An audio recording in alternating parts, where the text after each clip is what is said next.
Hello again, everyone. This is Jan from New York City, and my channel name is Jan from New York City Saves Money. Hey, how's everybody doing today? Guess what? I got 75% of my voice back. Yay, me.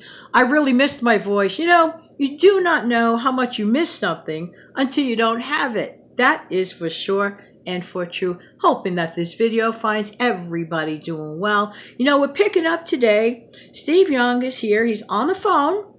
And we're going to rediscover part 2 of what we were going over the other day about food. And why do people connect having comfort food as a bad thing? But when we closed the show the other day, Steve brought up a really, really important point.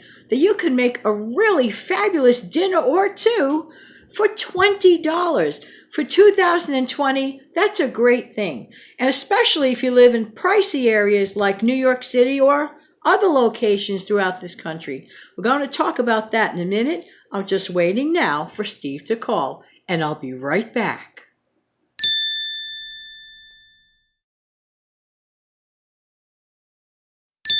Thank you so much for sticking around. I really do appreciate your time. And welcome, welcome, welcome new subscribers. And welcome, welcome, welcome veteran subscribers. On the phone with me right now, I have Steve Young. And we're going to continue our conversation as of recent. If you recall, there was part 1, which if you didn't have an opportunity to view, I strongly suggest that you view. We're talking about comfort food. What is wrong with being comforted by food? Think about that for a minute. A lot of people comfort themselves with really dangerous kind of stuff, but food can be healing, food can be warm, food can be friendly, food can be nutritious, and you can be comforted by food. Hey Steve, how you doing? Good, how are you? I'm okay. I'm still battling my laryngitis. I'm about 75% better, but I do still have my coughing moments, unfortunately. Anyway, we're talking today about continuation of food and being comforted by food. But would you happen to have like a specific food in your life that you would run to for comfort? Yes, as a matter of fact, I actually have a few. One of my favorite comfort foods, believe it or not, I can have it together or I can have it separately. Either way, I'm just as happy. I'm always happy and in my own comfort zone with a nice grilled cheese sandwich and a bowl of soup, or I can have them independent from one another. Wow. That's one of my comfort foods, which I adore. Another comfort food that I do like is something called a Vienna sausage. I never had that. I know somebody mentioned that to me. I never had that. Well, I strongly urge you to try it. I do believe you'll like it. They're like little mini hot dogs and like a beef stock or juice. And they go very good if you want to eat some crackers if you want. I do it all the time. No cooking required, nothing, no prep work, nothing? No, Oh, I like that idea. No prep work works for me. I'm totally fine with that. If there was ever a comfort food for myself besides ice cream, I have to admit every once in a while I love to have a nice angel hair pasta with marinara sauce and a can of those sliced mushrooms sauteed. It's not the worst thing in the world, but it brings me comfort. And if I'm careful about it, so what I did, Steve, I made up a mock version, portion-controlled version of this comfort food. This really works, everybody. Give this a whirl. Buy some of those top ramen noodles. Portion control. You know what's in there. You're not going to go overboard. Make one of those.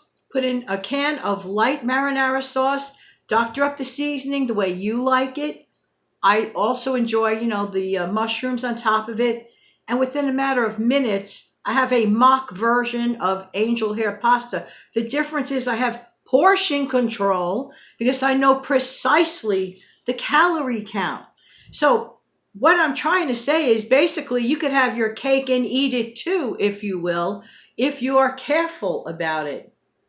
Steve, do you have any tip or trick in that area, like with food? I know that you have a method of making rice, and you could do that in a portion controlled manner, can't you?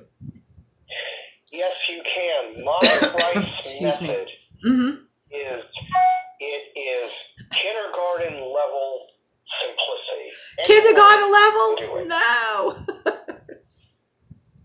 I'm laughing because I tried Steve's method, and I'm going to include that video in the description box below. Go ahead, Steve. So allow me to tell you how you do it. Give a listen, everyone.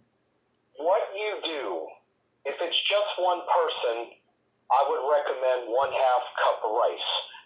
Keep in mind the amount of rice you use. You want to double the water. So if you use 1/2 cup of rice, 1 cup of water. 1 cup of rice, 2 cups of water, and so on and so on. You put a pat of butter in the saucepan, put a lid on it, put your stove on high, and bring that rice to a boil. Wait about 30, 40 seconds after it goes to a boil. Turn it off. Set it on the back burner, untouched, for about 15 minutes until the water evaporates. Take the lid off. You just made rice. Wow. And I have to confess something. In that video, everyone, in case you've not seen it yet, and especially new subscribers who may be interested, I was rice making phobic. I mean, real rice. I did use the minute type one. That, anyone could do that. But to be honest with you, I was real rice phobic. So the last time I made real rice was in 1976. Can I tell you something? I was a senior in high school in 1976. I passed that a long time ago. I'm 61.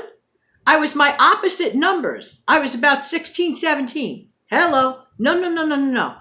Steve's method works. So if you take comfort food in the form of rice and you're seeking portion control, go with Steve's method. And when you see my video, you will note that it yields a lot. I mean, like a lot. So if you want to share it with a friend, by all means, do so. Steve, I have another method that I use regarding comfort food. When I bake a cake, everyone, I do not put the cream on the sides. I only layer it with, let's say, maybe a little bit of cream in the middle and put it on the top. I made a special strawberry shortcake for my mom's last birthday, and she went to be with Jesus this year in April, and I'm so glad I made her that cake because strawberry shortcake happens to be was her personal favorite. I will also link up that video in the description box below. But Steve, I don't want to let this show go until we talk about that $20 meal. So when I get right back, we'll do just that. Thank you, Steve. Hello again, everyone. Because of time constraints, we have to break up this video into a part 3. So come back tomorrow for part 3 of the series. In the meantime, have a great day.